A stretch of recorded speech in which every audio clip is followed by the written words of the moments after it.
ഇറാനിലെ ചബഹാർ തുറമുഖ പദ്ധതിയുമായി ബന്ധപ്പെട്ട് ഉപരോധ ഭീഷണി ഉയർത്തുന്ന അമേരിക്കയ്ക്കെതിരെ നിലപാട് കടുപ്പിച്ചിരിക്കുകയാണ് ഇന്ത്യ. ചബഹാർ തുറമുഖത്തോടുള്ള ഇന്ത്യയുടെ പ്രതിബദ്ധത അഫ്ഗാനിസ്ഥാന്റെയും മധ്യേഷ്യൻ രാജ്യങ്ങളുടെയും കണക്ടിവിറ്റി ഹബ്ബ് എന്ന നിലയിൽ അതിന്റെ സാധ്യതകൾ തിരിച്ചറിയുക എന്നതാണ് വിദേശകാര്യ മന്ത്രാലയ വക്താവ് രൺദീപ് ജയ്സ്വാൾ വ്യക്തമാക്കിയിരിക്കുന്നത്. ചബഹാർ തുറമുഖ പദ്ധതിയുമായി ബന്ധപ്പെട്ട് ഡൽഹിയും ടെഹ്റാനും തമ്മിലുള്ള ദീർഘകാല കരാർ ഇടുങ്ങിയ ചിന്താഗതിയോടെ നോക്കിക്കാണരുതെന്നും ഇന്ത്യ ആവശ്യപ്പെടുന്നുണ്ട്.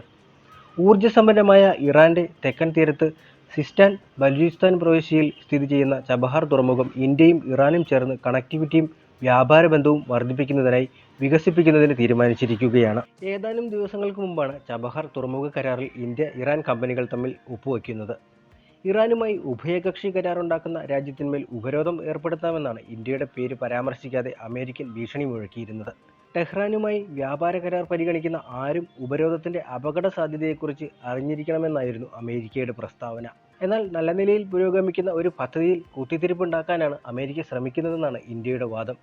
ഇന്ത്യയുടെ കാര്യങ്ങളിൽ ഇടപെടാതെ സ്വന്തം കാര്യം നോക്കി നിൽക്കാനാണ് ഇന്ത്യ അമേരിക്കയോട് തിരിച്ചു പ്രതികരിച്ചിരിക്കുന്നത്. തുറമുഖം ഏറ്റെടുത്തതോടെ ഇന്ത്യയുടെ സാമ്പത്തിക കുതിപ്പിന് വൻ നേട്ടമുണ്ടാകുമെന്നാണ് പ്രതീക്ഷിക്കുന്നത്.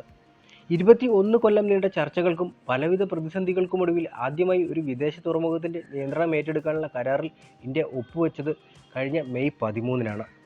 ടെഹ്റാനിലെത്തിയ കേന്ദ്ര തുറമുഖ മന്ത്രി സർബാനന്ദ സോനോവാളിന്റെ സാന്നിധ്യത്തിൽ ഇന്ത്യ പോർട്സ് ഗ്ലോബൽ ലിമിറ്റഡും ഇറാന്റെ പോർട്ട് ആൻഡ് മാരിടൈം ഓർഗനൈസേഷനുമാണ് കരാറിൽ ഒപ്പുവച്ചിരിക്കുന്നത്. രാജ്യത്ത് തിരഞ്ഞെടുപ്പ് പെരുമാറ്റച്ചട്ടം നിലനിൽക്കെ ടെഹ്റാൻ യാത്രയ്ക്ക് പ്രത്യേകമായി തിരഞ്ഞെടുപ്പ് കമ്മീഷൻ സോനോവാളിന് അനുമതി നൽകുകയായിരുന്നു. എന്താണ് ചബഹാറിലെ ഇന്ത്യൻ ഇറാൻ ധാരണ എന്നുകൂടി നമുക്കൊന്ന് നോക്കി പോകേണ്ടതുണ്ട്. വിദേശ തുറമുഖങ്ങളിലേക്ക് കൂടി പ്രവർത്തനം വ്യാപിപ്പിക്കാനുള്ള ഇന്ത്യയുടെ തീരുമാനത്തിൽ ആദ്യ നറുക്ക് എന്തുകൊണ്ടാണ് ചബഹാറിന് വീണത് എന്ന് ആരെങ്കിലും ചിന്തിച്ചിട്ടുണ്ടോ? ഇറാന്റെ ദക്ഷിണ തീരത്തെ നിസ്താൻ ബലൂചിസ്ഥാൻ പ്രവിശ്യയിൽ ഒമാൻ കടലിടുക്കിലാണ് ചബഹാർ തുറമുഖമുള്ളത്.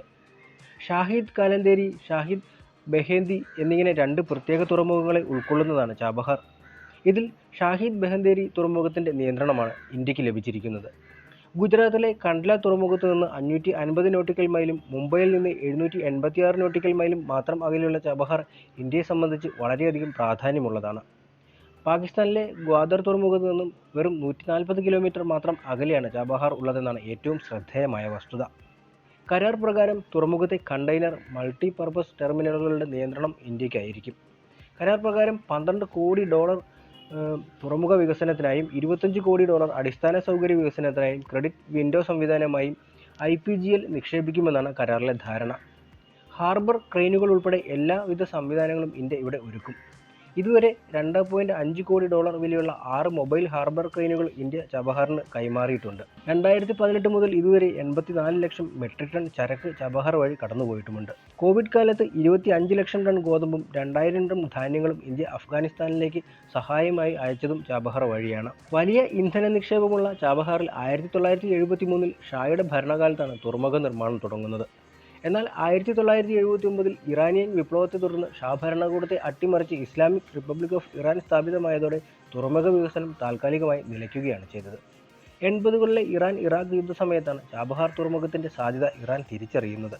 അതുവരെ പേർഷ്യൻ തുറമുഖങ്ങളെയാണ് ഇറാന്റെ ചരക്ക് കപ്പലുകൾ ആശ്രയിച്ചിരുന്നത്.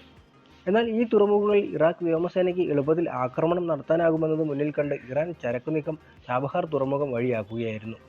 തുടർന്നാണ് ചബഹാർ വികസനത്തെക്കുറിച്ച് ഇറാൻ കാര്യമായി ചിന്തിച്ചു തുടങ്ങുന്നത്. ചബഹാറിൽ ഇന്ത്യയെ കൂടി പങ്കാളിയാക്കാനുള്ള ആലോചന തുടങ്ങുന്നത് 2002-ലാണ്. അതിന് വ്യക്തമായ കാരണങ്ങളുമുണ്ട്. 90കളിൽ പുത്തൻ സാമ്പത്തിക നയത്തിന്റെ വരവോടെ രാജ്യത്തിന്റെ സമ്പദ് വ്യവസ്ഥ ലോകത്തിനു മുന്നിൽ തുറന്ന ഇന്ത്യ പുതിയ വ്യാപാരപാതകൾ തേടുന്ന സമയമായിരുന്നു അത്. അഫ്ഗാനിസ്ഥാനുമായി നേരിട്ട് വ്യാപാരം നടത്തുന്നതിൽ പാകിസ്ഥാൻ വലിയ വിലങ്ങുതടിയായി മാറിയ സമയവും.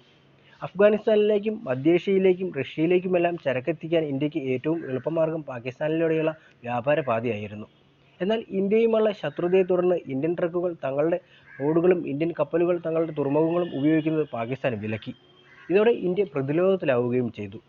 മറുവശത്ത് ആണവ പരീക്ഷണത്തെ ചൊല്ലി US-ന്റെ ഉപരോധവും സുന്നി ഭീകരർക്ക് പ്രോത്സാഹനം നൽകുന്ന പാകിസ്ഥാന്റെ സമീപനവും ഇറാനെയും വലച്ചിരുന്നു. ഈ സാഹചര്യത്തിൽ 2002-ൽ അന്നത്തെ ഇറാൻ പ്രസിഡന്റ് സയ്യിദ് മുഹമ്മദ് ഖതാമിയുടെ ദേശീയ സുരക്ഷാ ഉപദേഷ്ടാവായിരുന്ന ഹസൻ റുഹാനിയുടെ ന്യൂഡൽഹി സന്ദർശനത്തിനിടെ അദ്ദേഹം ചബഹാറിന്റെ വികസനത്തെക്കുറിച്ച് ഇന്ത്യൻ ദേശീയ സുരക്ഷാ ഉപദേഷ്ടാവ് പ്രജേഷ് മിശ്രയുമായി ചർച്ച നടത്തുകയുണ്ടായി. പാകിസ്ഥാനെ ഒഴിവാക്കി ഇറാൻ തുറമുഖം വഴി അഫ്ഗാനിലേക്കും മധ്യേഷ്യയിലേക്കും ചരക്ക് നീക്കം നടത്താനുള്ള സാധ്യത മുന്നിൽ കണ്ട് ഇന്ത്യ ചബഹാർ വികസനം പ്രാധാന്യത്തോടെ കണക്കിലെടുക്കുകയായിരുന്നു. തൊട്ടടുത്ത വർഷം ഖദാമിയുടെ ഇന്ത്യ സന്ദർശന വേളയിൽ അദ്ദേഹവും അന്നത്തെ പ്രധാനമന്ത്രി AB വാജ്പേയിയും ചാബഹാർ അടക്കമുള്ള വിഷയങ്ങളിൽ സഹകരിക്കാമെന്ന ധാരണയിലെത്തുകയും ചെയ്തതാണ്. ചാബഹാറിൽ ഇന്ത്യയും ഇറാനും വളരെ പെട്ടെന്ന് തീരുമാനമെടുക്കാൻ മറ്റൊരു കാരണവും കൂടിയുണ്ടായിരുന്നു. പാകിസ്ഥാനിലേക്കുള്ള ചൈനയുടെ കടന്നുവരവ്. ചാബഹാറിൽ നിന്നും 140 കിലോമീറ്റർ മാത്രം അകലെയാണ് പാകിസ്ഥാനിലെ ഗ്വാദർ തുറമുഖം.